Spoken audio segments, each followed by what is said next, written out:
We want to talk about dyslexia, understanding dyslexia, different minds, same potential. And we have two guests. One is Esther Muchiri. She's the founder and CEO of Dyslexia Center. And Lucie Waitherero, who has dyslexia and is a parent to children with dyslexia. Lucie, Esther, karibuni sana.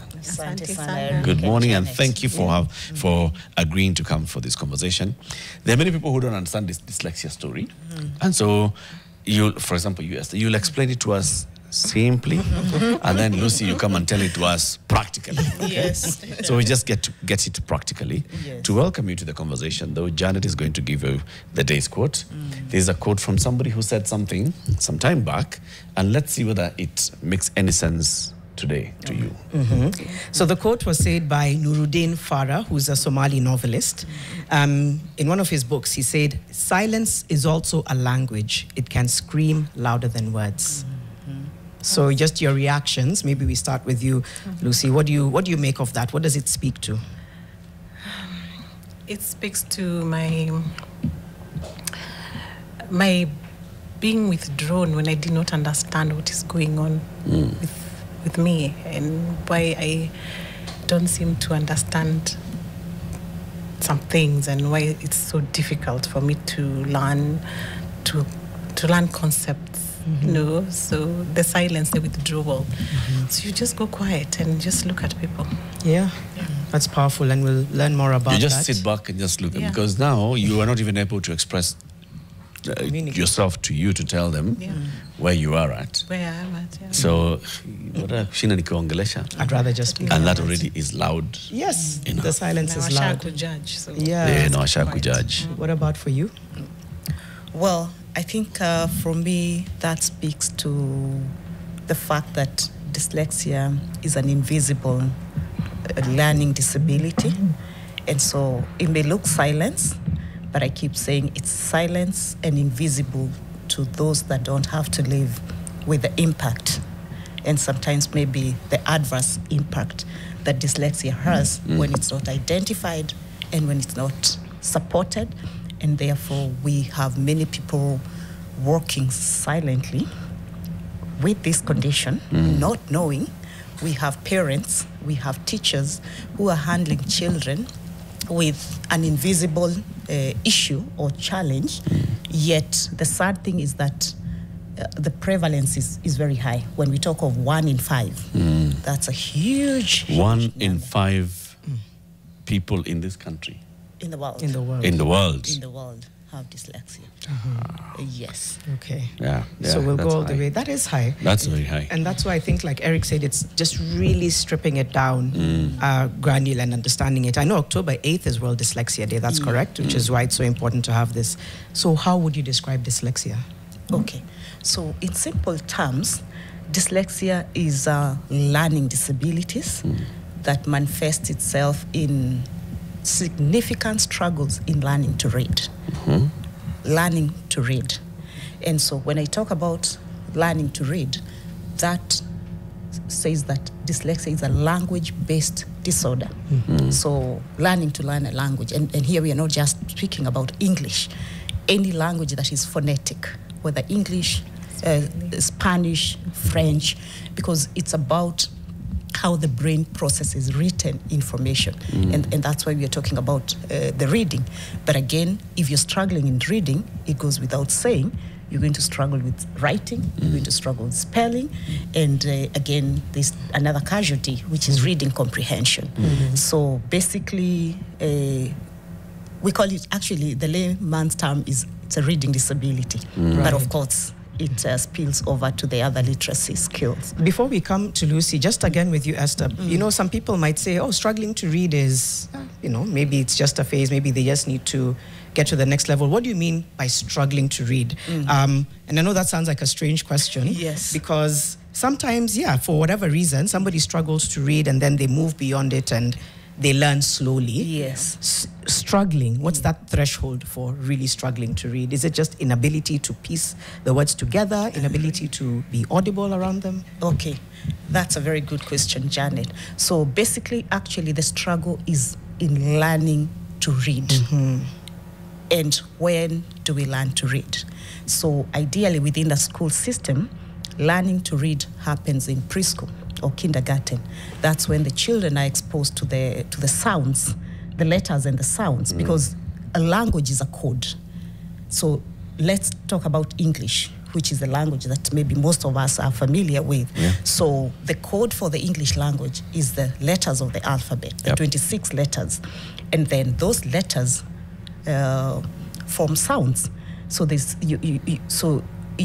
for you to be able to decode the language, you've got to associate those letters to sounds. And that's how we learn to read. Whether you're learning to read at that early age, we have people who learn the language even at an older age, but basically those are the fundamentals, the association of letters to sounds. So what happens with the dyslexic brain is that process of decoding letters to sounds, or what we call phonological awareness or phonemic awareness, and that is derived from phonics. Sounds are phonics. So that association of, you see a letter, then you map it to a sound, and because we read in speech sounds, but we spell in letters. So when you see those letters, the brain processes them into sounds. Then we blend those sounds into words. Let me give an example. The word cat has 3 letters, C-A-T. Then once the eyes will see the letters, then they are sent to the brain, and then the brain processes that C into K, that A into A, and the T into T. Then it blends them together to form the word cat. So that's a process that most dyslexic people will have a problem with. And it starts from the simple words to more complex words. And but again, it's important for our viewers to know that dyslexia is a spectrum or a continuum. Actually, not all dyslexics will struggle significantly with that process. So there are those who will still maybe catch up with the reading, but then the reading becomes very slow. So they can read, they can decode, but the process is very laborious, and therefore it affects comprehension, because they're investing more energy in trying to decode these words. So the reading becomes very, very labored, very slow. So they actually even forget maybe the first words in a sentence or the first sentences in a paragraph, and unless they keep going back and back, repeated reading to be able to understand. So there are those that will completely not read. I've been a dyslexic tutor for the last 20 years. And so I've seen the manifestation of dyslexia in different individuals.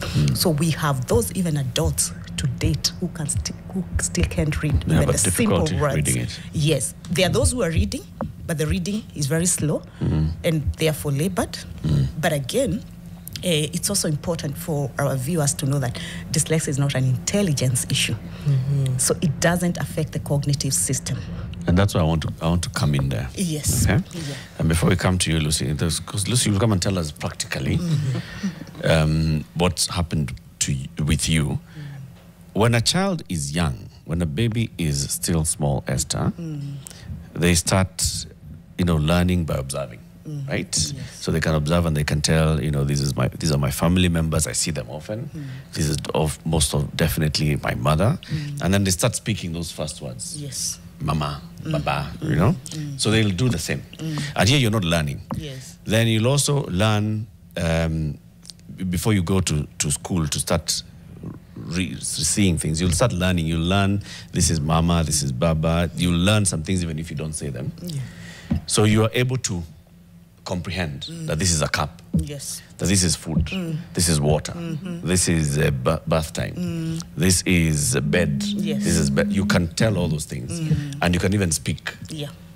The only difficulty now comes when now you have to write or read them somewhere. Yes. Okay. When a child goes to school, I think and you'll tell us this, the teachers at that early stage will start with like the vowels. A, E, O, U. And it's written there, A, E, O, U. So what you're saying now is somebody who has this learning difficulty will see the A, but they'll not associate A with the sound A. or They will see differentiate? maybe the A or the R. Yes. So when they see R, A, E, or O, when a teacher is teaching, and there's a child here who has dyslexia and another who doesn't, what do they observe when they're saying R, A, E, O, U? What do you observe as a teacher? Okay, so as a teacher, what you observe is that for this one who is dyslexic, while their typical peers learning those vowels is automatic, like they're taught and they get it almost immediately. So they have something called automaticity. But for this one who is struggling, that R, maybe an R that the typical children will learn in a day or even in a lesson, there's one who will say R. Remember, they are not deaf. Yeah. They are hearing. They can hear. So they can repeat what the teacher is saying and they can see. But then if left alone, again, When they you are know, told, when you know, just press on it and, like Yes. the teachers do, go to the blackboard and they say, Point. Yes. point. point. So sometimes the brain will not process that. Yes, because it's in the brain, it's not in the eyes. And that's the irony, because you'll hear teachers asking a child, can't you see? It's not the eyes This that have one. a problem. This one. It is the brain. Yes, the eyes can see, but the eyes is just seeing a squiggle, a pattern, A picture. a Yeah. picture that doesn't make sense, because the brain helps those letters Yeah. make sense by processing them into sounds. So the child would answer and say, if the teacher is like, why aren't you saying ah? Yes. They would say, it looks like a line, or I don't know what it looks like. What would they, I mean, I'm sure, and start expressing Are themselves. they answering? Are they answering, or they, repeat. they're blank, quiet? If they're really pressed to answer, what would they say? That they see? Well, if they do guesswork. Okay. So if at least they have the random identification or recognition of those letters, they will even say O or E or just say R. But again, It's guesswork. if guesswork, if that R is used in a word like in cat or mad or dad, they will still not recognize it. Okay. Maybe this is where we bring in Lucy. Yes. We have to thread the understanding to the lived experience. Yes. And maybe start with your own, because it's you, it's your children. Your own realization that this is dyslexia. Did you know that it was dyslexia? What's your story on when you discovered that you had it? Okay, thank you. I did not know I had dyslexia until my children were diagnosed with dyslexia. When my first went to school, he was good, learning very well, very good in math and all that, sciences and all. But when he got to about standard 1, 2, he couldn't get it. I mean, I was always being called by teachers, your son is lagging behind. He's too playful. He's not interested in learning and all that. The second one came in, the same thing. They are just not getting it. You know, when it gets to exam time, they are fast from behind. But very brilliant children. They can comprehend, they are very good in mathematics. They are good in stuff to do with gadgets, of course. Then when they were diagnosed, of course, we had to move to a special school. Theirs was a bit serious. And as we continue to walk the journey with them, of course, they have to go see therapists and psychologists. And thanks to Esther, then she was headmistress of a school that manages dyslexia, Kenya Community Center for Learning. She was able to, manage them in a way that they can now be able to read. They call it multisensory learning. So I walked the journey with them. But at some point, I started reflecting back, now when they stabilized. And I saw myself in my children. I started seeing my young self going through the same struggles. But remember, I have raised them to a point now they are stable, they understand themselves, they are now learning their own way. Then I was like, wait a minute, that was my life. So I discovered that I'm dyslexic into my 40s. Yeah. And it was liberating, because now I understood why I was the way I was in school. I was a brilliant girl, but yet I struggled. The same thing Esther is saying, you tend to not decode, not recognize, not to understand like I remember during lecture halls at the university, which I managed to go to the uni. But after getting a very good E for excellence in Form 4 in English, yeah, you communicate very well. You can, have conversations with people and all. You're good in math and the sciences and all. But everything here needs to be read. Even the maths question needs to be read. Yeah. So I remember I would never finish my exams. I'm not scoring poorly because I do not know. It's because I didn't finish that paper. I probably went up to halfway. However, everything else I did, if there were 50 questions, 1 to 30, was correct. I got it right, but I'm failing because I'm not finishing. I'm slow. You get? And then taking long to understand this question. I used to wonder, what is wrong with me? And I go to uni after bridging, of course, and the lecturers are speaking, and I'm like, they're speaking too fast. I don't know what they're saying. So what I would do is write. I learned how to write. My handwriting is terrible, by the way. But I write very, very fast. So in the evening, I go back to my room and read again and again and again. But thankfully, when I get it, I get it. And I will even top that class. When it sits in, it sits in. When it sits in, it sits in. But remember, again, I have to do exams, even in this uni. And I will be slow. And It's again, timed. I will not... Yeah, and nobody understands that I will need more time, So that has been my journey. And I want you to take us back to your earliest memory of school. Like that moment when your earliest memory of school, there with your fellow classmates, and the teacher is teaching, and you've got to understand and learn. And what you can remember, what is it that you were going through at that point? The one thing I remember vividly, especially when I've always remembered that moment in nursery school. I went to a school called... Memory is another issue. It comes and goes. Joseph Kangebe, I remember, on Gongret. And I would see kids learn, and as Esther was saying, A, B, C, D, and they get it, and they catch the nursery rhymes, and they play together. They're remembering those nursery rhymes. I remember myself standing and just looking at people. It's still vivid in my mind. And when, in retrospect, I see it's because I was struggling.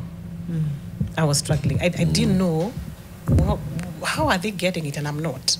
I don't fit in anymore, So you pull back and you're not sad. You're just observing. So you were not getting the nursery rhymes? Yeah, I was struggling with nursery rhymes. It's a telltale sign of dyslexia. Yeah. Warning signs. But of course, eventually I will get it. But I think when I look back, I'm wondering, why did I not get it when everybody was getting it? When everyone else was doing it. Yeah. You have siblings? Yes, I do. And were they in school at the same time as you? Yes, actually in nursery I was with my follower, and she was smart, especially in English. Okay. Yeah. Now when you go back home in the evening and you have work to do, schoolwork to do. Now tell us about that, your siblings and your parents. My dad is awesome. He was a corporate person, at the same time very involved in our learning. And in the evening, he would do for us tuition and our homework and all, and even had a blackboard and all. Mathematics stops, science stops. English or Swahili, I'm just not getting it. So what he would do is help me with newspapers. He would come with newspapers and then make all of us read. It's a good and a bad thing. So you go at the fireplace and everybody would read something on Nation in the newspaper. paper. And everybody's reading so well, but I would go like... By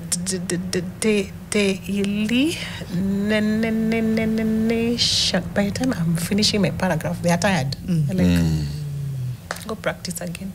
We'll do it again tomorrow, And it went on. It never stopped. Yeah, so I remember being very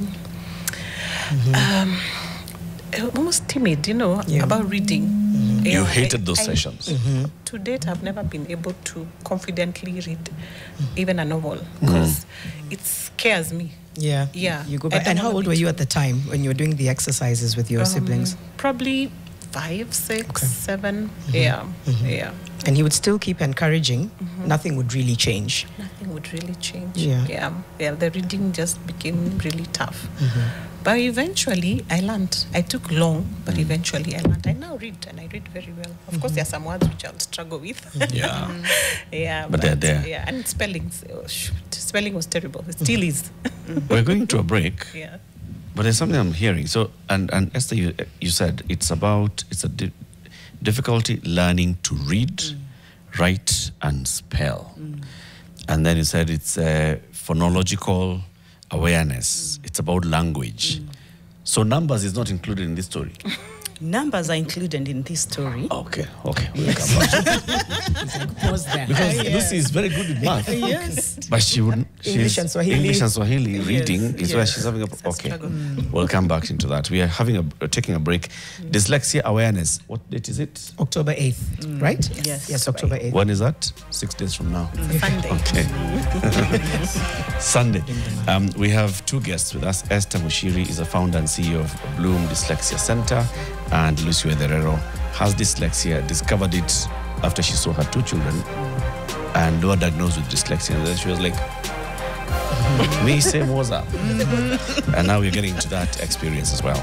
If you've got any questions, any story and any experience to share, please do so on our WhatsApp number 0112 500 400, or you can even call in at some point during our conversations. Back in a moment. Yeah. Okay.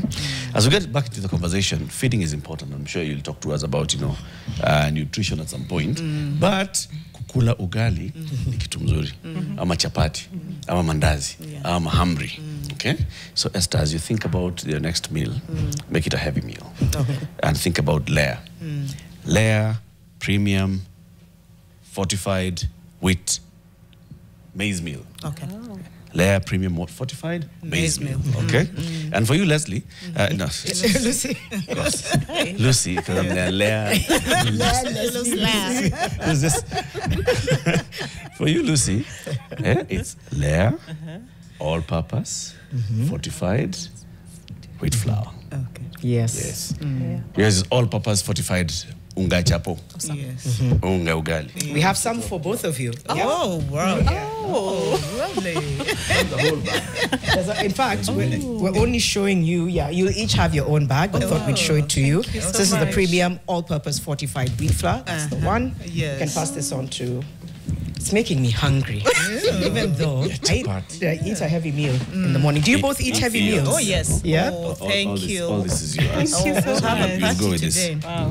Thank you. Thank you. We can hold on to it for you so that you don't... Are we leaving it on the table? You don't wonder what's here? It's safe. It's safe. Okay. It's safe where it came from. Yes. Yeah. Thank you.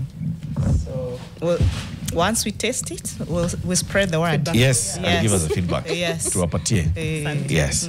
They are very good friends. They told us every guest that comes, please. Wow. Anapata layer. Yeah. Tulea watoto. Na sharing layer. is caring. Where those Kulea ni kulea. Yes. Back to my question. Reading. Where do numbers come in? Yeah, because Lucy has told us math. Yeah, ni wembe. But kusoma kizungu hivi. Kiswahili. Shida. Yeah. Okay. Yes. So the correlation between numbers and language is there. And remember, I started by saying dyslexia is a spectrum or a continuum. So there are those that will not struggle with numbers, but there are those who will also struggle significantly with numbers. But on numbers, we also have a distinct learning disability called dyscalculia. That's a learning disability with maths or numbers. So understanding number concepts, mathematical languages. And so why dyslexia even complicates that is, first of all, remember, we are struggling with reading. Yes. So some mathematics problems are what we call word problems. So there's a statement you read. So Eric has 10 mangoes.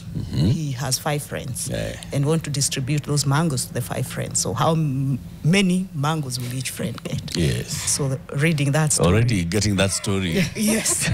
right. So why don't you just write 10 divided by 5 Yes. and And we they'll be move. home and dry with it. So that complicates. So the other challenge with dyslexia and numbers is that for dyslexics, and maybe we'll also be looking at maybe what are the symptoms or signs, warning signs of dyslexia, is that some dyslexics struggle with left and right.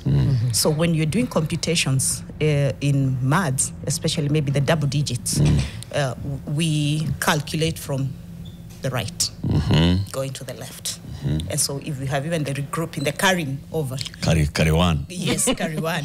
So some kids with dyslexia will actually, because of confusion with the left and right, we've seen some even start computing from the left. So definitely that answer will be distorted. So that's another challenge.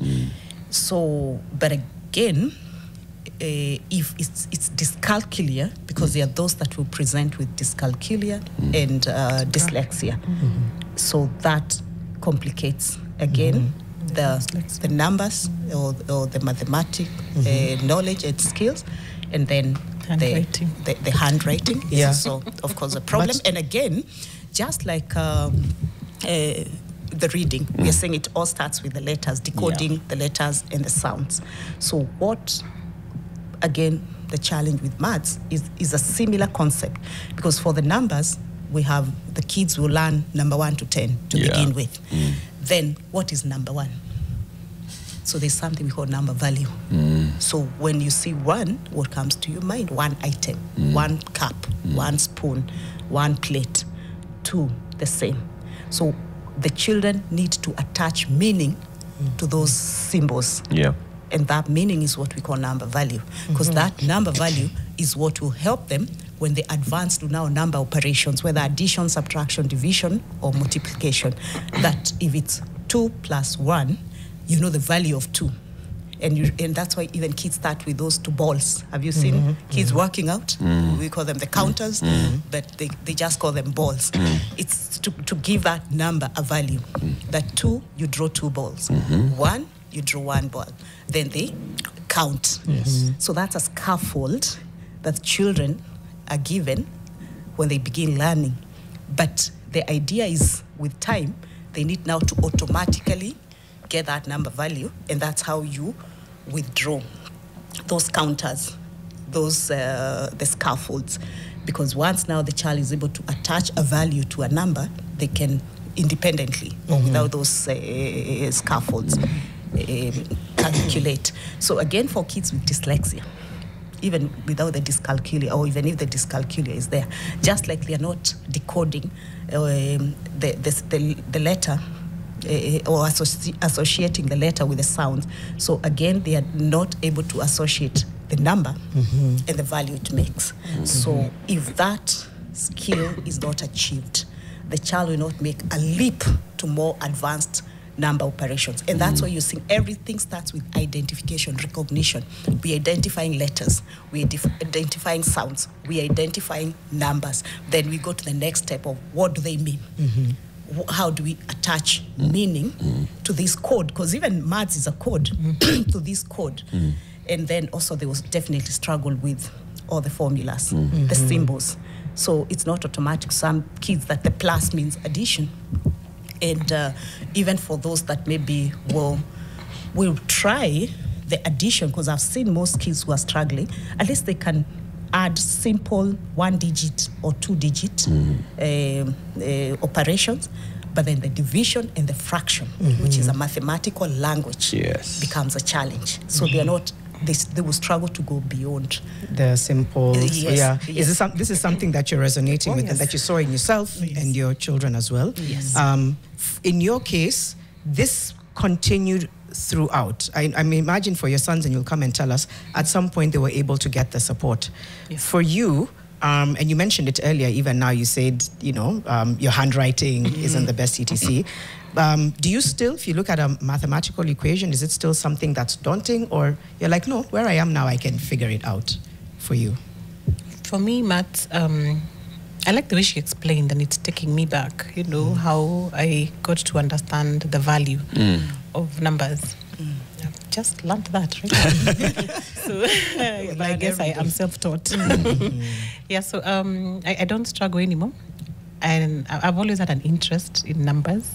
I didn't like the words, don't write for me the Stop name asking a math question in English.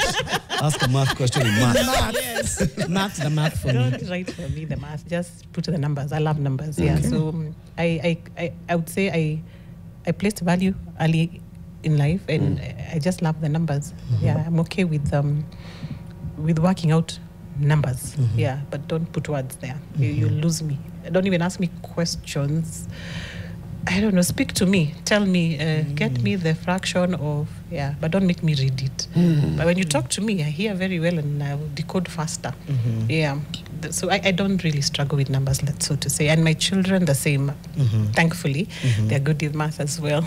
Yeah. But there's some they struggled with the bit of left and right, like the divisions. Do we put it on this side or this side? Yeah. They have that issue of, do I put on this side, on this side? Yeah. That they still struggle with. Yeah, but numbers were good, thankfully. Are you good with mental math? Yes. So that one is fine. Yes. If I tell you 79 times 66, well, no, that kind. but you'd be able, of course, to just do that. Yeah, in a few, I will give you the answer. Okay. And then, because this is a learning to read disorder, at what point do you become fluent in language? Because you are fluent in language. I mean, if someone tells me that Lucie can't read as fast as she's speaking, I'll be like, what do you mean she can't read as fast? So how did she learn to speak as fast as she's speaking? Yeah. Explain. Practice. Really? I will work 100 times harder than you. I'll have to do it. Otherwise, I will never get it. So practice. So this is what. But I can also weigh in to that question because it's all in the brain, and the brain has what we call neural pathways. So you'll be surprised. The neural pathway for speaking is different from reading. So, and that's actually a very good question, Eric, because these guys get doubted. You tell people you can't read, like, come on, what do you mean? You are the best orator. You are so eloquent. You're so articulate. What are you telling us? But what people fail to understand is that those are two different pathways in the brain. So the function for reading in the brain is different from the one for speaking.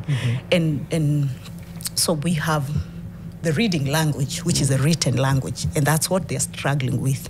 And another thing is that we are all born with an innate ability to speak.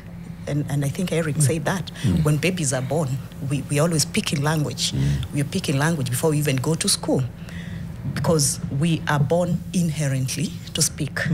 Because reading is speaking is a natural skill.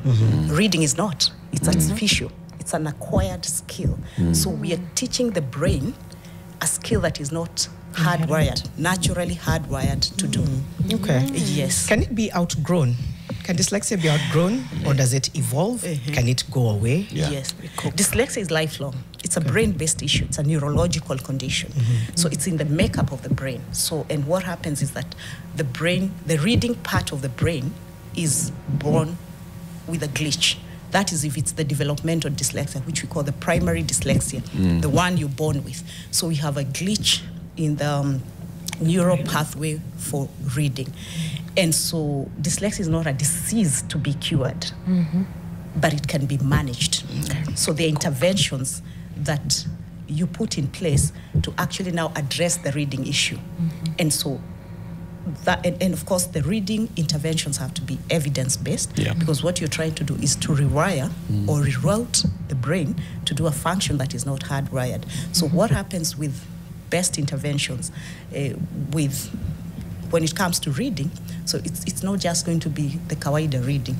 I actually don't understand how we learned to read, because we were never taught phonics. We were never taught phonemic awareness, phonological. Janet looks like she was taught. But those of us from polling stations,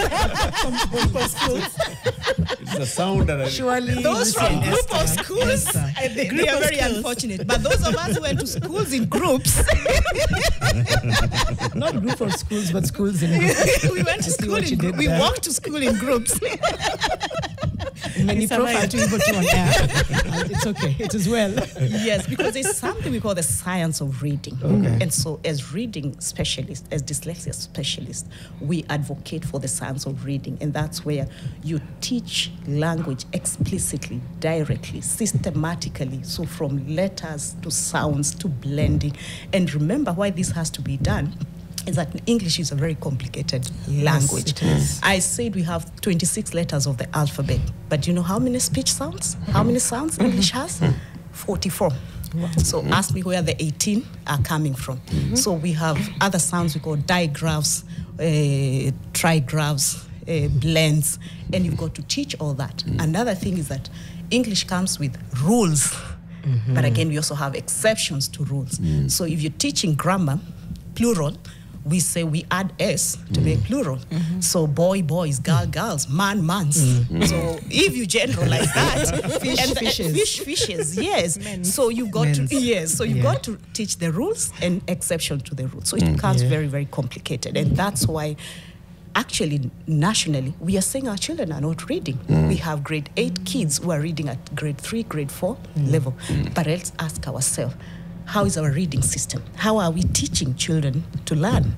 And until we embrace evidence-based approach to teaching kids how to read, this situation will still prevail. And so for dyslexics, that is because they're struggling, so you've got to teach them very explicitly. You've got to go deeper. Yes, you've so got to go deeper. Then let's get into this, and we'll talk about managing later. Yes. But let's start with identifying, diagnosis for dyslexia.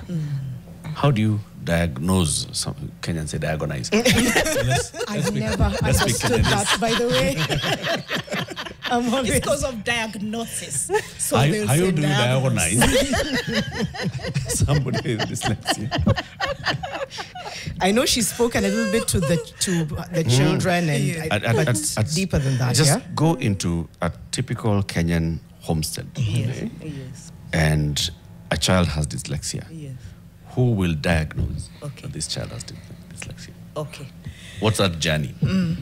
All right. So when a child goes to school, because dyslexia is a school problem, Yeah. so you won't know a child is dyslexic until they go to school. They start learning to read, and they fail. And actually, the sad bit is that, as we said, you're teaching them learning to read, so that in the early years, so that later they'll be reading to learn. Yeah. And so when we have all these telltale signs that a child is struggling with learning the sounds or the phonics, so basically the teachers will flag that. And it's at that point that you as a parent should seek for help, because if every other child in that class is thriving and yours is not, and the conditions are the same, so that's where we recommend for a diagnosis. But let's pause there. Yes. So first contact Yes. and first person to raise a flag Yes. is a teacher. Yes, absolutely. Are our teachers taught to do that? That's the elephant in the room. Okay. Our teachers are not taught. And so what is happening is that they're actually not flagging. And most of the times, our teachers, well-meant, will tell a parent, it's just a delay, let's do tuition. So even a kindergarten child is held back in the evening for tuition. But what are we doing? We are still using the same methods that are not working in class. We are still using the same approaches that are not working in class. And again, this can't just be normal tuition. So our teachers are not trained, so we have a gap in our teacher training.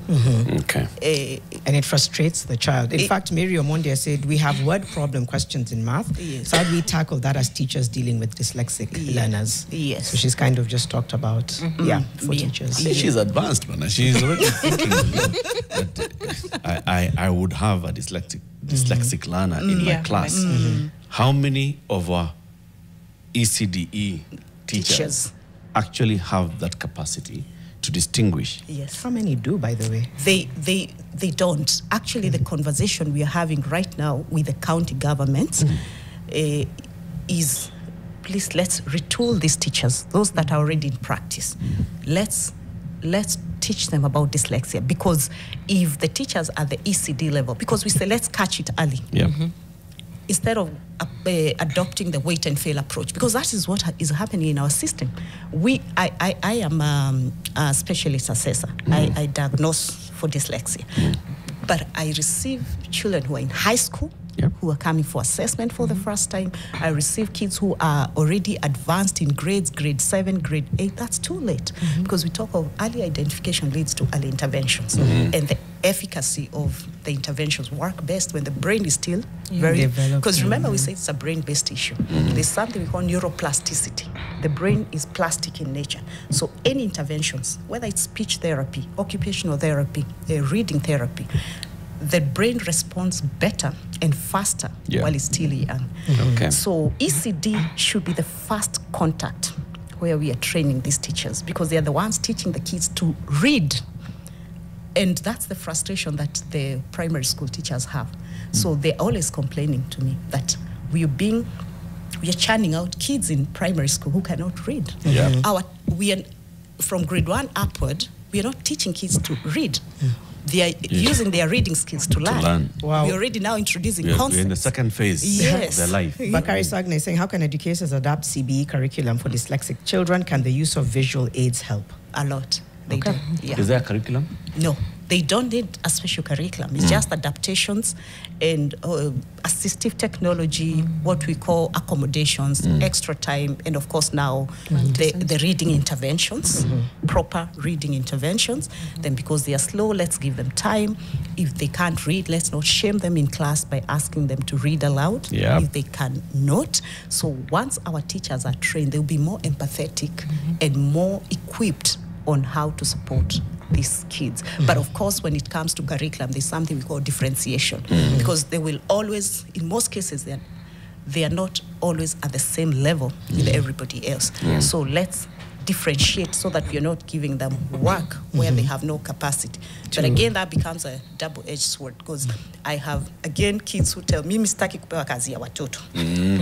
Because you'll find a grade 3, grade 4 child who is still functioning at kindergarten level. But because we are saying there's no repeating, so they're still being socially promoted. But when they realize they're getting work that is different from the others, again, they get upset. And I even want to, when we come back from the break, because we're going into a break, ask Lucie how you've maybe managed to support your children, because I can imagine they also get very frustrated. So encouraging them, supporting them, what does it look like? How do you plan a day for a child who has dyslexia? Do they have different activities that they do? And just before we go into the break, I'll read some quotes from people who've talked about dyslexia. Richard Branson, founder of Virgin: dyslexia is not a disadvantage, it's merely a different way of thinking. It helped me think creatively and look for solutions outside the box. We'll come back and read a few more as we learn more about dyslexia, how to identify it, how to manage it, and what systems need to do to accommodate dyslexia. It's coming up to 9 a.m. Fixing the Nation, one conversation at a time. Back in a moment. To manage it. We'll get back into that question of, how you get to that level of diagnosing and who is the one that diagnoses dyslexia. But don't forget that. On that thread, there are several questions and comments that are coming in. You can start with on YouTube, and then we'll also look at WhatsApp. Yeah, maybe we'll even try and do a quick fire as quickly as you might be able to answer these so that we don't leave them. Somebody had asked about whether it's also related to autism. They were saying, is dyslexia the same as autism? So very quickly you said no, but I think, Lucie, just before we came into this, you talked about ADHD, etc. So dyslexia with regards to ADHD and anything else, what are the correlations? We have something called comorbidity. Comorbidity is when one condition co-occurs with another one. Okay. So dyslexia co-occurs very highly with ADHD, that is attention deficit and hyperactivity disorder, or ADD without the hyperactivity. It's also very common. So most kids with autism will also have language-based learning disabilities. So they will also present with dyslexia-like tendencies, but they are two distinct conditions. Then there's also something we call executive function. So this is the part of the brain that helps one with high-level skills in time management, planning, initiative, allocating tasks, prioritizing. So that is something most dyslexics will tell you. Okay. I'm not saying very loudly, but Lucie will tell you her struggles with time management. Oh, wait, that's very important. Yes. I know Eric is going to have some feedback. The rest is really just comments. Yes. Differentiation is one of the most significant characteristics of teachers. How I wish our assessment/exam systems allowed for differentiated assessment for students with needs like dyslexia. Mikoy, one password official who already spoke earlier, says, unless you realize this, you'll keep transferring your child from one school to another, thinking shida ni shule. This should be taken seriously. Maureen Munyoki wants to know a little bit more about Bloom, so you'll come and talk about that later. Kikombe also goes on to say, having said that, there are many interventions to support students. Unfortunately, like those to support students in the spectrum, our teachers are very unprepared. You also have some feedback? Yeah, there's some feedback, and Jackto will put it on air. This is from our WhatsApp number. Not very... It's not very legible or clear. Grace insights on what we are seeing here. Discovered my difficulties in life, and now I understand myself and accommodate others too. Oh, that's important. This is what someone's saying. Yeah. Okay. I had to take my son for eye checkup because I've been thinking it's a problem with sight. Kumbe ni shida konayo, right? And this is what they have to do. It says with math it's okay. Reading and writing, that's where the problem is. Yani, it's a different world. And he said I should apologize because I think I have been harsh on him. Oh, that's heartbreaking. You can imagine when you realize the guilt that comes with how many times you told them off. Did you struggle with that with your sons, or you had a bit more compassion and empathy because of your own experience in your case? Or were there times where you were just like, what's going on with you? Why aren't you listening to me? I think another thing with the dyslexic, as she's saying, it has comorbidities. I'm very empathetic naturally, so I empathized with them a lot. Yeah, and then I didn't know what it was, but I think at the back of my mind I could see myself, so I wasn't harsh with them. Yeah, and I just encouraged them and taught them eventually what dyslexia is. So today they advocate for themselves. They understand it very well. They're lucky they have a mom like you, a parent like you. For other parents who right now have a child that they've seen, my child is dyslexic, what have they told you about how they have to process it? And what's the encouragement in terms of how to walk with that child? We'll hear from you then. Esther, you'll come in. I realized early enough that not many parents accept that their child is lagging behind, or they have all these issues around dyslexia. It could be ADHD, it could be autism. It's hard to accept. Even for me, I couldn't imagine that my children are being moved from a school, a dream school for me. I mean, they cannot. I remember they were told that they are dropping the school average, so they had to move. And I knew very well no other school will accept them the way they are. But thankfully, the headmistress then led me to a school which Esther was running. And there, of course, they received acceptance and were taught the way they should, the multisensory way of learning. And I've forgotten the question. No, it's just speaking to a parent in terms of, you've already said they struggle to accept, but how should they? What's the... I'm just trying to think. Yeah, what do you advise them just in terms of how to... So I was going to say that then I realized not everybody accepts. We were different. I started running a page on Facebook called Parents of Dyslexia, just to encourage parents to know that they are normal. This is the normal. There's nothing abnormal about your child. It's just the way they are. And a parent is the best advocate, because this world does not bembeleza you. You know, if you are studying, you're in school, we are working, There's no you have dyslexia. So I encourage parents to quickly try to accept their children and the condition and learn a lot about it and how best to support them. And as they grow, let them know that they have this condition, and let them know the strengths that come with dyslexia. Like, that's one thing my children know very well. They keep telling me, I can't wait to employ those people who get A's and go to university and score highly, because I'm going to be an employer. You know, they look at Richard Bryson, you know, with his challenge, and now he's top, you know, because dyslexics are very good with many other things besides learning. So you encourage the parents and teach them and show them that there's a good side to dyslexia. Forget the learning. I mean, you can listen. You don't have to read. Do text to speech. You will still learn it, probably even better. than the others who are reading and still excel in life. So you have to talk to parents that way so that now they see the good side of it. And I keep telling them it's a gift. I call it the gift of dyslexia. That's very helpful. Yeah. It's a privilege to actually to get to know that your child has dyslexia. And I'm calling it a privilege very, very deliberately, right? And then once you do that, now the rest of the journey that you walk with that child is also now a privileged journey because you know what you're dealing with. Yes. Yeah. Many don't know. Many have absolutely no idea what they're doing. And this is why I'm a very systems guy, which is why I was asking, who tells us that our children have this, have autism, have dyslexia, have a learning disability, and so on. We started with, you've gone to school, the teacher should be able to identify that there is a difference here and flag it. Yes. Let's even say that, in fact, our ECDs have very good teachers there. No. So a teacher flags it and tells you, what do you do next? What do you do next? You're in Kimana Primary School. Yes. The teacher of Kimana Nursery has told you, the child has... Yes. There's a challenge here with them just grasping it. Yes. Then? Yes. So then... Kimana is in like Talk. Yes, I know Kimana very well. Yes. Kajiado is in Kenya. Yes. I have my good friend from Kimana, Major General Jeff Nyaga. Hi, wherever you are. Yes. So maybe before I get to that, maybe just weigh in on what Lucie has said and to agree with you, Eric, that it's a privilege to know. But unfortunately, thousands of parents, even to this day and age of information, we still have so many parents who don't know what they're dealing with. We just concluded the first ever dyslexia conference in Kenya. Bloom Dyslexia Center convenes the first ever dyslexia conference last month.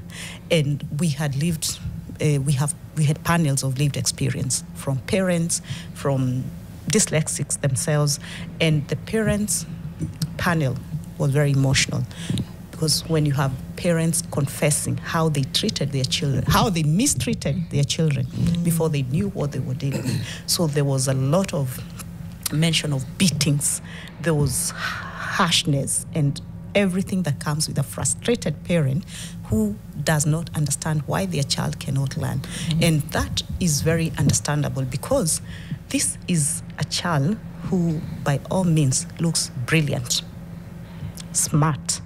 They can talk, they can reason, they have logic, yet they're not getting it. So what do we end up doing as parents and teachers? We label these kids, you're being lazy, you're not motivated, you're not self-driven. And of course, some are even called derogative terms, like stupid and all, dumb and all that.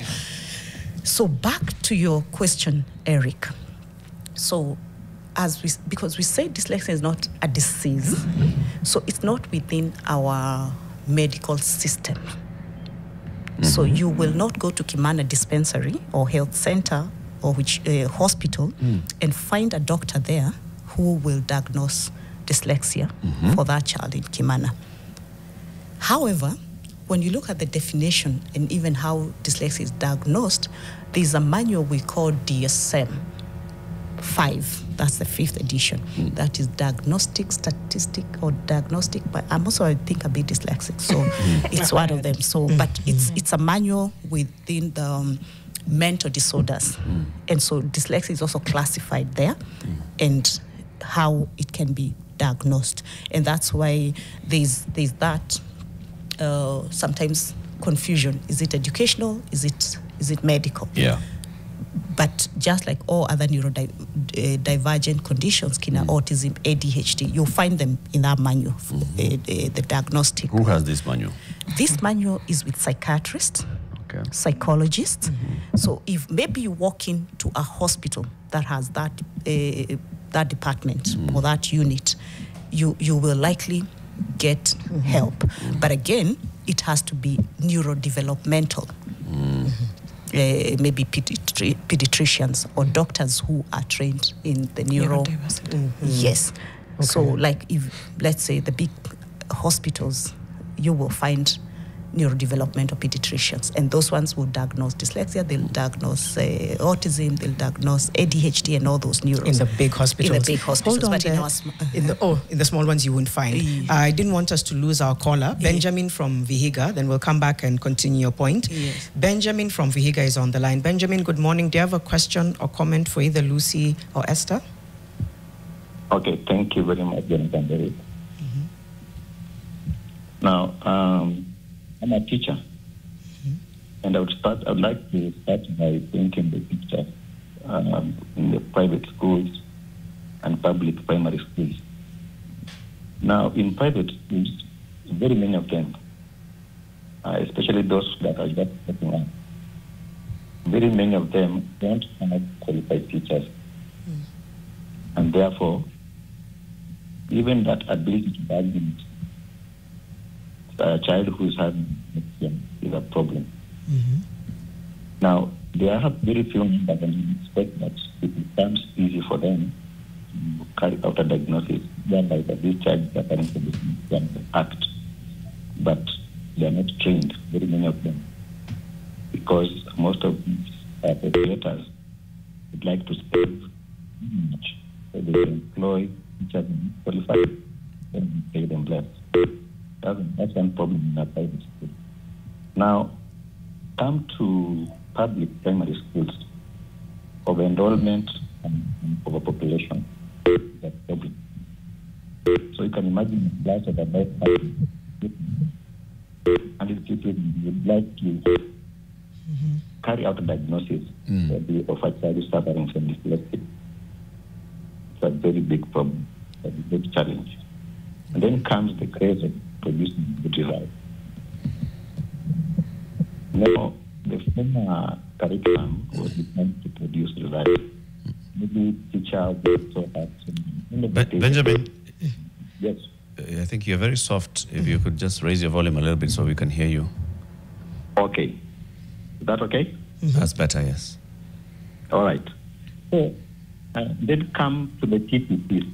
Because I'm a teacher trainer. I'm a TPP somewhere called the Teacher Training College. And I also teach child growth and developmental psychology.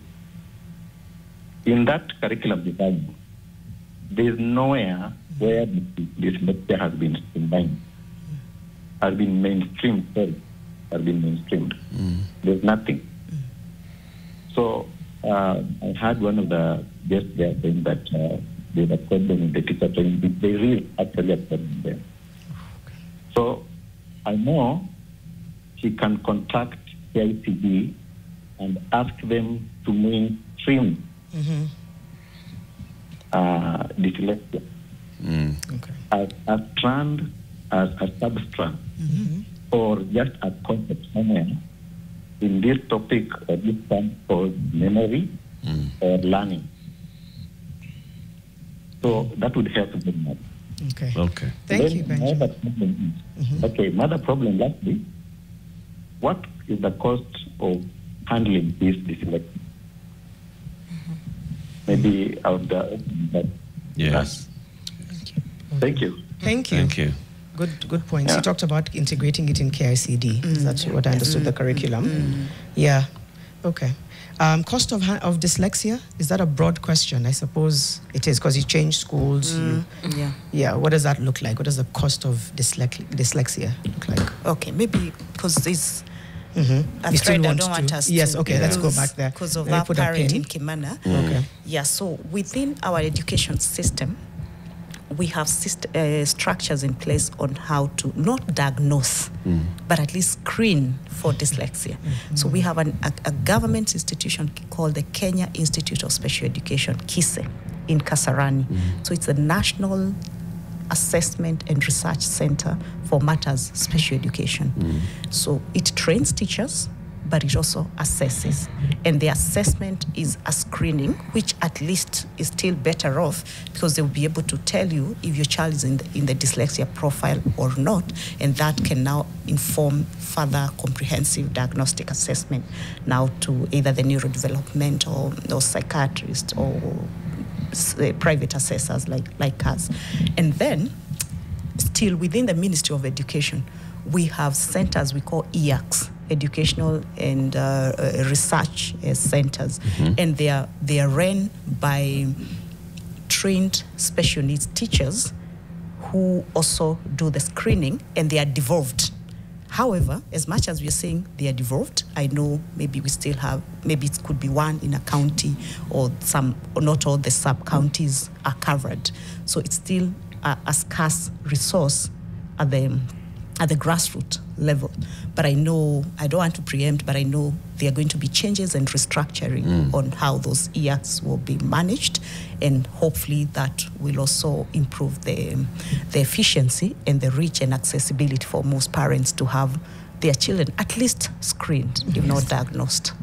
You know, our Ministry of Education has for a long time treated this special education as a separate thing. Yeah. That's why, in fact, well, until recently when they started talking about integrated learning and integrating schools, we had special schools, special education schools, but not even proper special assessment to identify the children that need to go to these places. So unless you have a visible disability, like blindness, lack of vision, or physical disability, then the rest are just considered separate. Is there a change in attitude at the Ministry of Education? Well, I think... Because it's an attitude issue in my opinion. Yes. Well, I think CBC is coming to change that, where now no learner is left behind. And maybe it's also important to let our viewers know that under CBE, we now have two separate curriculum for the typical learners and for those with special needs. So one is age-based, that's for the typical learners, and we use the word typical because most people will say normal learners. So what are we saying about what's the connotation of the other ones? So the typical learners, so we have the age-based, and then we have the stage-based. However, I have a problem with the stage-based curriculum. And the stage-based curriculum, in my assessment, is for learners with multiple and profound learning disabilities, because it's a very, very basic curriculum, which is good because at least we don't have to bog them with the general ed curriculum that they have no capacity for. So to that end, I am agreeable. But I think where we part ways is where children with dyslexia, who are very, very capable. Yes, last week I got a distress call from a teacher from a private school who had gone to follow up on the assessment. There's something we call access, under the international school, we call it access arrangement. But basically what that means is children getting special provisions during exams, like the extra time that we are talking about, a reader for those that can't read, a scribe for those that are struggling to write. So it's not still very well embedded within our education system, but for the international students who are following the international curriculum, so long as the child has been assessed, it's a grantee. The UK awarding bodies provide that to the student. For our students here locally, we are still fighting with our examining body as far as dyslexic kids are concerned, because as Eric has said, remember, there's no physical manifestation. This child looks very okay. They are talking very okay. And so actually, this teacher was telling me is that the feeling was that why should they be read for? It's cheating. But then the question is, we are allowing one on the wheelchair to sit on that wheelchair. We are allowing one who needs glasses, like Janet, to wear glasses so that they can see well in class. So is that not cheating? So it's attitude. It's the attitude. It's the Absolutely, yes. The unlearning and relearning. That needs to happen. And so it's such a push and pull for dyslexics to get those accommodations, those special provisions that they require to level the playing ground. We are not saying, we are not giving them any undue advantage. We are just leveling the ground because that's how their brain works. And so if the brain has some challenges, how do we support them? So that's the challenge, so that I have interfaced with hundreds and thousands of teachers. They don't know about dyslexia. And then when you start now explaining, actually you see tears in the room. Teachers are indicted. start now reflecting on how they have mishandled and mistreated these kids. Yes. If even people here, I mean, we're here, we say with Eric, it's a privilege to be here and be in front of this microphone. You'd be, shocked at how many people still don't know. We want to come back to the cost, and also there's something about routines and daily habits that we can integrate. I just want to make sure I get some quotes in. Whoopi Goldberg said, the advantage of dyslexia is that my brain puts information in my head in a different way. I can see the world from a different angle. She's an actress and TV host. Albert Einstein, physicist, said, everybody is a genius, but if you judge a fish by its ability to climb a tree, it will live its whole life believing that it is stupid. Yeah. Yes. And all of them, dyslexia. It's about what Lucie said, that on the one hand, it's about the gift. Yes. If you're in business, if you're in the creative industry, a lot of people there thrive, but of course they would still need the tools if you have dyslexia. Yeah, absolutely. Yeah, so just thought to integrate that as we continue our conversation. What is the cost of dyslexia? The cost of dyslexia is a big high, Yeah. and it's not just the monetary part of it, even the emotional cost that comes with it. Because what happens is that for these kids, and maybe until recently now with CBC, CBE, where children are not repeating, we've had children repeating year in, Stuck in the same class. Stuck in the same Because class. exam comes and you're in the lower 10. Absolutely. And do you know what happens And only eventually? the top 30 go. Yes, eventually you will not keep repeating You forever. drop out. So dropout rates, And mental. very, very high. So then you've dropped out. You are smart. You're brilliant. So you're in an environment that has no support. So mental health issues. And by the time they are dropping out, there's something we call learned hopelessness that is very common with kids with learning issues. So failure experience, repeated failure experience. And it's also reinforced by the people around you. Always rubbing it in that you are stupid, you can't. And then there's something we call the school to prison pipeline. You will be surprised, most of our inmates and underlying issues, because when you drop out in school, what are you doing? You go into juvenile delinquency, petty crimes that will maybe eventually graduate into bigger crimes that will end up in prison. Because they are smart. Yeah, they are smart. So, and globally, research has been done, and most inmates had underlying learning issues that were Thank you never for drawing that link. Yes. It makes me wonder whether we should just, I don't know if the word is enforce, but mainstream assessment. The Yes. same way when you're going to another school and a child is told, we want to assess you in math and English. Absolutely. Let's also do an assessment. Yes. You know what I mean? Because then if it's 1 to 5 is a large number. So then from the onset, even if you had no idea, there begins to be an element of seeing, maybe we need to make different provisions for this child. Absolutely. I'm willing to bet that one of the senior education officers in this country, if we just say from county education officer going all the way to the cabinet secretary for education, there will be those who have children who have these learning disabilities. It could be dyslexia, it could be any neurodiversity. And because they do not take their children to public schools, they take them in private schools, they know how they deal with it. Of course, international. But they will never think about it in the areas where they operate. Yes. It's an attitude issue. Yes, and that's why systems. And it affects the systems. So you've talked about some of the cost. Lucie? Yeah. Practically, the cost of it, yeah. Of course, the one cost is emotional. Yeah, it weighs on you and even the children. I remember my son one time told me, Mom, how come everybody reads and I can't? It's very heavy, emotionally. What did you answer? I told him, you read one day and you read very well. And he does. Now he reads. Just encouraging him. Yeah, but it was heavy. He was actually crying. He was about standard 3, I remember, or 2 about. Yeah, so the emotional side, and then the fact that people don't understand the attitude thing.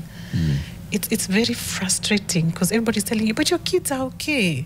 Or telling you, but you look okay. When it is not physical, everybody assumes you're pretending. Everybody assumes you're slow. Everybody assumes you just don't like understanding things, and you're probably lazy, or you like doing your own things. But of course, I'll do my own things. I think differently. Yeah, so most likely I'll do my own things. But I do good things. Yeah, so another cost would be financial, because I had to move them to an international school. I was not ready for that financially, but by God's grace, I've managed. It's not cheap, and especially when they have learning needs, it becomes a bit more pricey. Yeah. Do they have a teaching assistant? When they're in that kind of a school, no, because all the teachers are well trained, and the class sizes are small. Class size is small. Max was 8, and the class has like 2 or 3 teachers, and they learn at their own pace. They don't group you, you know. Yeah, and then the support at home. When they come and they'll tell you, Mom, this teacher called me foolish or slow, or they put me at the back, or they punished me, you know, it weighs on you. And so at home, you then have to redo it, undo it, you know, encourage them again. And then, of course, I had to work with their homework. I worked with them to date. You know, everything they do, I'm involved. So you're a working mother, yes, but you're also a teacher at home. Then, because they also have ADHD. In fact, initially when they were younger, we were not sure what it is. Before they went to school, they were seeing us like pediatrician, psychologist, psychiatrist, something. Anyway, they thought it was autism because of the hyperactivity, and you know, they just couldn't settle. But eventually they did, and when they went to school, of course, the learning issues came in. Yeah, so there's a cost there as well, medical and all. Yeah. So and then you have to organize them. You have to organize them because they have those. It's comorbidity. It comes with other issues. Time management, dysfunction. Yeah, they will not know it's time to do this and that. You know, so you have to. And I'm also having the same challenge. So tunapangana kwa nyumba. And so you have to tell them in advance. Tomorrow at 8, this is what we'll do. Yeah. We write it down visually. We put it. I should see my walls. They are stickers. You know, reminders. And they are drawings. You draw. This is breakfast. This is lunch. This is playtime, so that it sticks in the head, because the decoding is another issue. Yeah, because you can't just write. They think in pictures, not words. They think in pictures. So you've written this, Mom, we are eating chapati today. So what is that? Show me the chapati. That's why I want to ask about routines and daily habits. Even for a parent right now who's listening, who has a child who's dyslexic, are there any sort of like general routines and daily habits that they can integrate, or is it different depending on the child? I don't know whether to say thankfully or not thankfully. We're all dyslexic in the house. So the routine is very similar. Of course, there's one who is more organized than the other. So yes, I had to work with routines. And they are on boards, they are visual, you know. And with time, they master the routine. And you don't change their routine. When you change the routine, you throw them off. You just mess their heads, you know. Yeah, so we work with a routine so that you support them with time management, support them with learning, support them with it's like a lifelong thing. But eventually they get it. Eventually they are smart kids, very, very smart kids. I also want to ask this before we come back to you, Esther. Lucie, talk about it also from the perspective of somebody who's an adult.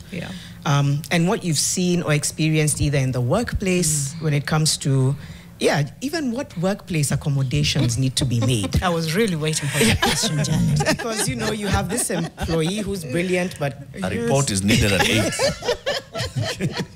Or you need to report at 8. What have you observed, and what are some of the challenges as well for adults? It's very challenging, and especially when you do not know. For the longest time, the one thing that would have gotten me fired, and I always say this, is time management. And it's not that you woke up late or you are just sitting and doing nothing. I think Esther will explain it better. Somehow you are always late. You get annoyed with yourself. Like, I used to beat myself up. Like, Lucie, what is wrong with you? And it's very frustrating. And then some workplaces, you have information coming in fast and furious. You know, emails, you have to decode that information quickly and execute it, you know, train your team and all that. I'm dyslexic. I am taking so long to get it. So what I would do is have a colleague who gets it faster than me. So, that email has come, what are they saying? I can see line 1, 2, and 3, I have an idea, but give me the nitty-gritty, you know. And so you develop friendships with people, you become very friendly because you want to survive. So anyway, for accommodations, it is important from the onset. One, of course, they should be embraced and they should be employed. because I think many employers miss out on dyslexics and lose out on their skills and gifts and talents because they are brilliant with innovation. But upon doing the interview, you will pick that they are a bit slow or they didn't even finish that exam because, hey, you gave them an hour, that dyslexic needs an hour and a half or two. So they miss on a job because of but if an employer would understand that some of these people could be neurodivergent, they would probably pick up very good skills and talents from people out here. Yeah, then of course, assistive technology, text to speech to text. More time when you're given a task, more understanding. A lot of training needs to be given to management. A lot of training. Because honestly, I don't blame them. They don't know. Even me, I didn't know. Yeah, so the awareness creation within corporates is very important so that you take them just as they are and accommodate them. Some people will need spaces that are not noisy, spaces that don't have a lot of crowding, because we get something called sensory, the Kikuyu in me is coming, sensory overload. Yeah, so when you see too many people in that space, your brain gets confused. Honestly, it does get confused. People think it's a joke. You lose focus. Or if somebody just yells at you, I don't know what happens. She's the doctor. I call her Daktari. She'll tell us. Yeah, so some of those things, just understand them. Don't treat them special. Lakini muelewe tu. Huyu, more time, more accommodation. We'll give them reading pens. There's something that helps you read faster if you have to read it in a book. And it speaks to you. We hear better than we read. And we catch it faster when we hear. Wow. Yeah. Maybe now give us the scientific.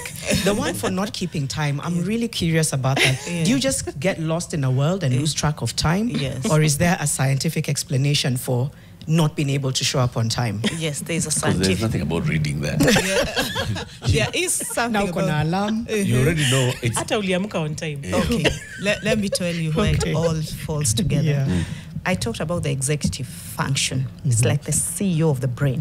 That is what organizes us as human beings. So from time management to prioritizing to initiating tasks and getting organized, it's again all in the brain. So when that part of the brain again has a problem, we say you have executive dysfunction. And it's very common. It occurs with people with dyslexia, executive dysfunction. And again, for dyslexics, the time concepts are also a problem. So like when you say in an hour's time, that does not make sense. In 2 weeks' time, even in 30 minutes. Right. It doesn't make sense for most dyslexic. So they have no conceptualization of what that means. And so Lucie will wake up very early and maybe she has only 1 hour, but that conceptualization of what does 1 hour mean. So she thinks she has forever. And that is why she will drag on, and the next minute she's late. She's late. So that's a big problem. Most of them have issues with prioritizing. So again, because of the same issues with time concept. So you have 2 assignments. One is due in the afternoon. The other one is due next week. So they may start with the one for next week because again, time concept. It's true. Yes. Initiating task is also a problem. So you find they're just procrastinating. And they sometimes they're not seeing the urgency because again of that lapse in telling the time concept. So it's huge. And maybe just to add to what Lucie has said, because I think we've really focused on kids, but we're forgetting these dyslexic kids become dyslexic adults. Yes. And I think what is, again, systems, Eric, is also our practice, our recruitment practices. We are still stuck with the traditional hiring recruitment practices that miss the neurodivergent talent. And so, like the Western countries that have now appreciated neurodiversity, it's just a brain variation, brain diversity, and have recognized the strengths that these people bring on the table, are intentionally recruiting this pool of talent.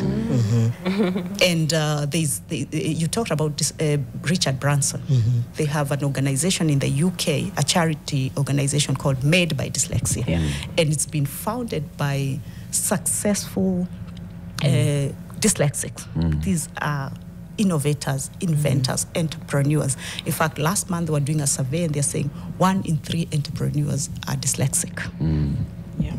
I don't know. I don't find that surprising. Yes. Is it attention to detail? Yes. I know neurodiversities, but I wonder whether part of it is they're so detail oriented. Yes. There's the creative bit, yes. but they also go super granular. Absolutely. And yes. part of that is now excelling. Yes. Before you continue, Esther, and I don't want you to lose your trail of thought, going back to the time management, so what tools can one adopt to manage time, to manage the system? Yes.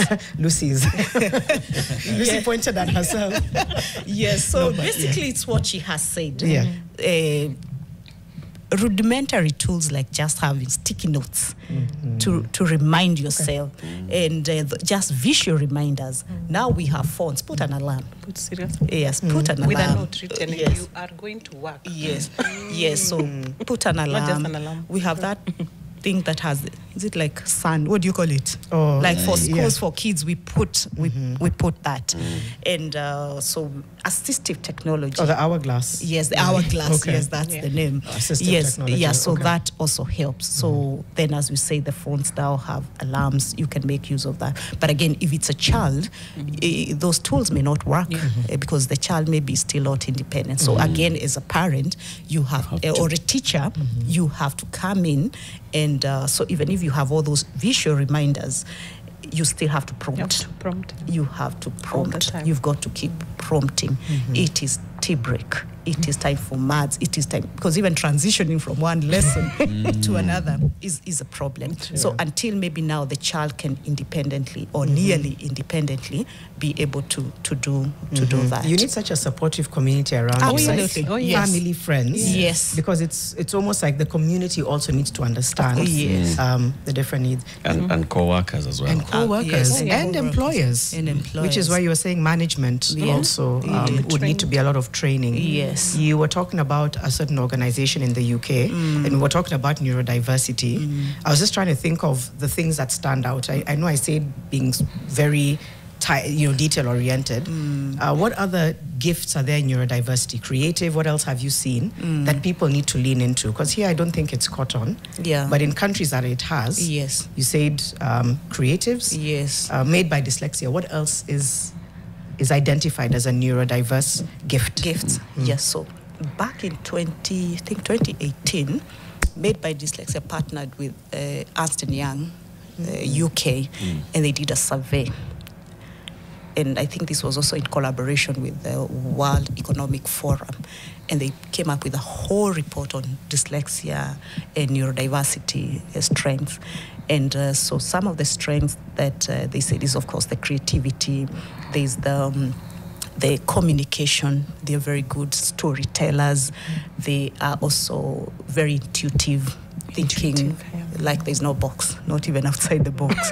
And most of these skills are as a result of when they're trying to solve their own problems, the challenges that they have. So they become very granular because you want to make life easy for yourself. And so by so doing, they innovate solutions that end up supporting the world. If you look at even like the tech space, most of the tools that we're using, HP, that is Hewlett and Packard, they were dyslexic. They came up with the HP brand. iPhone. The iPhone. And so all those people, as they're trying to come up with their own solutions, they come up. So universal design. So you're trying to come up with your solution, but it becomes now a universal design that supports everybody. So, and of course, the creativity part of it. And so that's why you find that most neurodivergent, whether it's ADHD, dyslexia, autism, they're in the creative industry, they're in the tech industry. Media is... again, another space that they really thrive in, because you say they are good communicators, they are good in storytellers, and then they are able to see patterns. Remember, we are saying they don't see and think in words. So just analyzing information in terms of graphics, patterns that also make them very, very good at those areas that require that kind of analytics. So interesting. Think solution. There's some feedback. I know you want to step in, Eric. Stigmatization and lack of acceptance are among the challenges we may face dealing with dyslexia. This is just feedback that's come in. It's difficult to convince a parent that your child has dyslexia and requires specialized help. They'll ask, kwani mtoto wangu ni mji? Then they've not completed the word. Public education and awareness has to be done. That's a different message. Yes. Somebody else is saying all teachers, trainers, tutors need to be retooled on this special matter to ensure that proper training is done to the teacher trainees. And I think we've covered some of this. You know, I have a feeling that there's a lot of people watching this and listening to this right now and maybe beginning to feel like, wait, that sounds like me. So what do? Do they reach out to people like Bloom? Do they go online? Is there a tool where they can assess before they say, I now need to take the next step? Yes. What do they do next? Yes, we have online free screeners, even made by Dyslexia. If you go to their website, they have a free screener that give you instant results and at least says whether you're at risk for dyslexia profile. So it's not diagnostic, but at least it gives us some indication. It's a website or a link or what's the name? So if they just go to their website, Made by Dyslexia, Made by they'll Dyslexia. see the link. There's a quiz Yes, there. there's a quiz there that that gives you that, and many others that some are free, some are not free. So at least that can give you an idea before you even reach out to a professional for further diagnosis. And maybe Janet, just to take you a little bit back on the cost, I think there's a cost that we didn't mention. These things also ruin families. Yes. As a school administrator for over 2 decades, I have seen also the toll it takes on families. And so sometimes the blame game. Eric ni ya kwenu. Si ya kwetu. Janet ili ya kwenu. So that's... You've been behaving a bit... Women do. Yes. And all that is because of the low level of awareness. Because the stigma that we are talking about, why is there stigma? Because we maybe are associating it with something negative, something you didn't do. Whereas it is scientifically proven that this is a brain-based issue. Si ati hukupeleka dawari, si ati sijui kufanya nini. I keep asking, do wazungus pay dowry? Like this thing is imejaa huko. Yes, so I totally agree that we really need to debunk these myths, because we have quite a number of myths that explain. Of course, human beings will always try to explain what they don't understand. Yes. But this is scientific. It is research. It is all brain-based. But again, as I've said, it has ruined families. And I think I've seen families that will come to me not knowing what they're dealing with, but once you explain and you tell them that there's hope, this is something that, of course, we are not saying it can be fixed, but it's something that can be managed, and you start now seeing some level of understanding, and even now families coming together to support their child. So I thought maybe that's something that we need to mention. That's very It's an helpful. important one. Yes, yeah. I can see teachers. I think teachers are also coming up from that point of. So, how do I, as a teacher who has noticed that there could be something about your child, with all that stigma, how do I break the news to you as a parent? Yes. There's Awidi says the best approach is usually gentle, supportive communication, showing parents evidence of the child's struggles, emphasizing their strengths, and suggesting assessment or intervention as opportunities to help and not as labels. Yes. Yeah. It's the best approach. But also I think it just goes with a lot of experience and a lot of grace for the parent and the teacher. Absolutely. Let me tell you, Eric and Janet, that's a battlefield. It's a battlefield. I've had to intervene, not once, not twice, not one school, not many, where teachers, and Eric has rightly put it, teachers, even if they don't have a label for it, that is dyslexia, it is dyscalculia, it's dysgraphia, or whatever it is, with the data that they already have, because they're assessing this child, they already know there's a problem.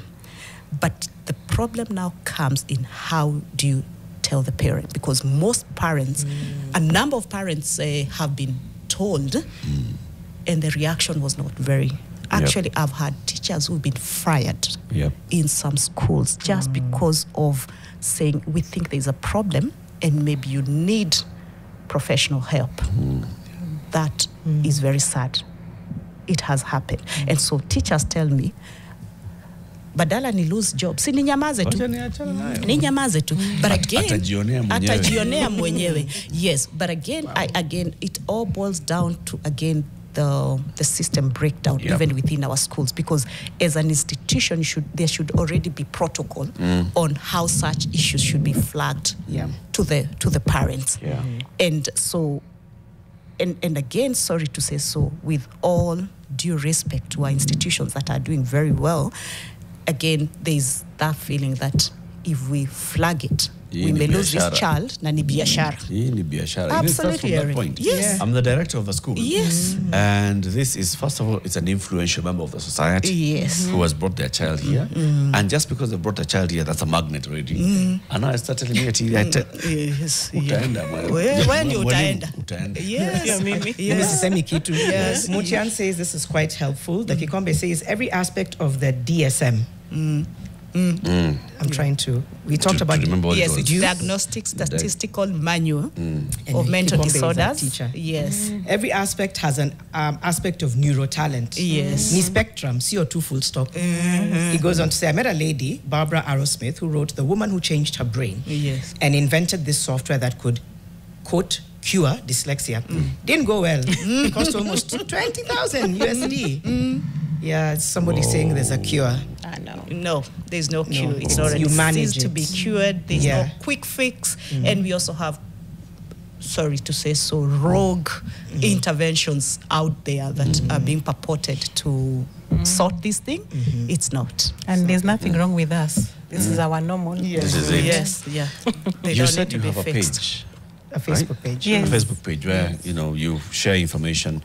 Is it like a group also, where parents with children with dyslexia also come together? Is there such a platform?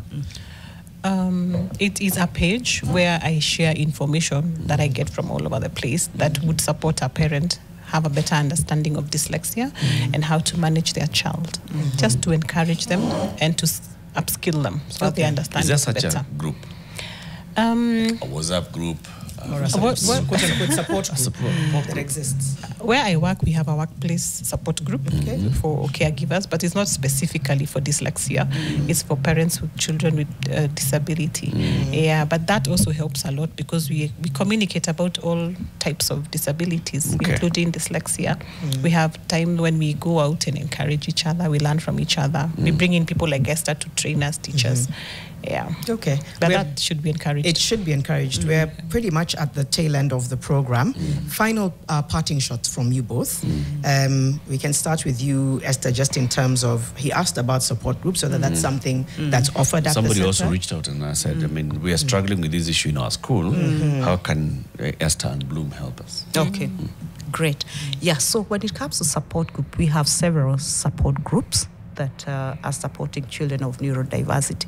And what I've seen, because we've even tried to have those groups, is that you will find that we do not have a dedicated group for parents of kids with dyslexia. So it's neurodiversity.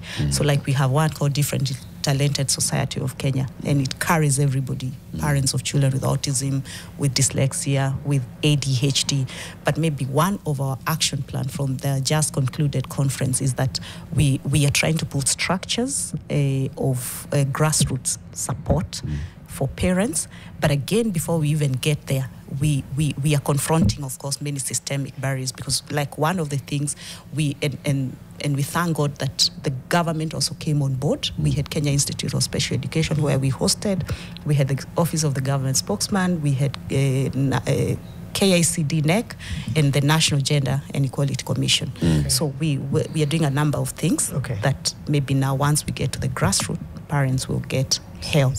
Yes, but in the meantime, for anybody who might need any form of support, whether a parent, a school, a teacher. Bloom, we are on social media. We have a Facebook page, we have an Instagram page, and we have a website. And on that website, there's even a phone number that they can reach out to us. Thank you so much, Esther. 30 seconds, Lucie, because we're completely out of time. Thank you. So this goes out to parents. When you learn that your child has dyslexia, it's not a death sentence. It's actually a plus. Accept, try, by God's grace, help yourself, accept, and quickly turn around that situation. Help your child know that it's a gift and work with them. Learn a lot about dyslexia and empower your child to be able to be self-advocates. For dyslexics, adult dyslexics like me, we are a powerhouse. Let's get the best out of us. We think differently. Try and navigate, cope, and fit in these spaces of neurotypical people, but just know you're a powerhouse and make the best use of dyslexia. You've both been incredibly helpful and insightful. Thank you both so much for coming. I know that we are going to cross over in a moment. Eric will tell us to where, but this has been Fixing the Nation, one conversation at a time. Janet Bogwa, Eric Latif, Kesho tuko Mike kwa ground. Tukipika ugali. Ama ni chapo. Ama ni zote. Zote. But we're crossing over now. Yeah, we'll be doing some layer. So we're crossing over the burial of former long-serving Member of Parliament, Cabinet Minister and leader Dalmas Otieno is happening today.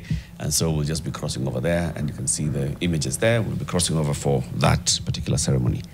Until tomorrow, have a lovely day.